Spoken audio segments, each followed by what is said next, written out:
यदि आपने आनंद लहरी पढ़ी हो, शंकराचार्य ने उस आनंद लहरी का वर्णन कभी आप जिंदगी में पढ़े तो संस्कृत का एक अद्वितीय ग्रंथ है जिसमें भगवती पार्वती का वर्णन किया, उसके स्वरूप और सुंदरता का, उसके होठ का, उसके नाक का, उसके कान का, पार्वती के एक एक अंग प्रत्यंग का वर्णन किया है।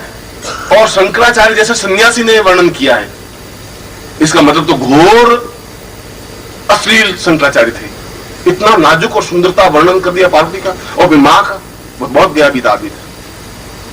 अगर मैं ये शब्द बोलता हूं तो ये गड़बड़ मेरे हृदय की है, शंकराचार्य की नहीं है, पार्वती की भी नहीं। एक नारी के गुलाब के पुष्प को अपने गुलाब का पुष्प कहा, इसमें दोष क्या हो गया? अगर मैं गुलाब का पुष्प नहीं कहता हूं तो मेरी न्यूनता है, तो मेरी कमजोरी है, तो मेरी घटियापन है। गुलाब के फूल को गुलाब का फूल कहने में कोई दोष नहीं है, सुंदरता को सुंदरता कहने में कोई संकोच नहीं है। हम इसलिए नहीं कहते कि लोग क्या कहेंगे और क्या हो जाएगा। संकोच तुम्हारा खुद का है, क्योंकि तुम्हारे हृदय के दरवाजे बंद हैं, उसमें विकसित है ही नहीं, उसमें खुलापन नहीं, और खुलापन नहीं है तो तुम समझ नहीं सकते।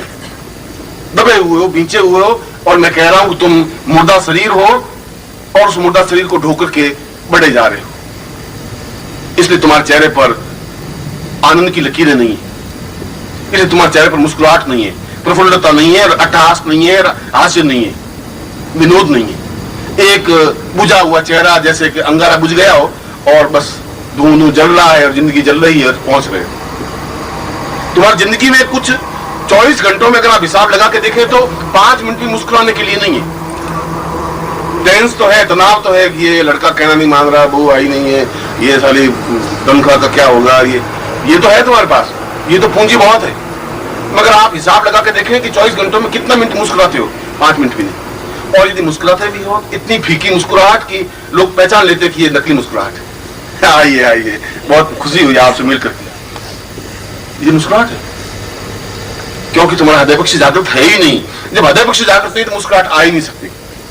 खींच खांच करके आंखों को, नाक को और गाल को खींच करके मुस्कुराहट बिखेर भी दोगे तो आधा सेकंड की होगी, वापस चेहरा वैसा वैसा बन जाएगा जैसा था ओरिजिनल।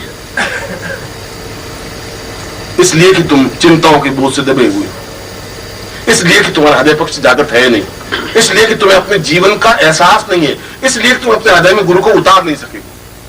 और मैं तुम्हें पहला पाठ पढ़ा रहा हूं कि तुम्हारा हृदय पक्ष जागृत होना चाहिए। मैं तुम्हें पहला पाठ पढ़ा रहा हूं कि हृदय में गुरु को स्थापित करना चाहिए। पहली बार पढ़ा रहा हूं कि तुम्हारे चेहरे पर मुस्कुराहट होनी चाहिए। पहली बार पढ़ा रहा हूं कि तुम्हें इस गंगा में डुबकी लगानी चाहिए,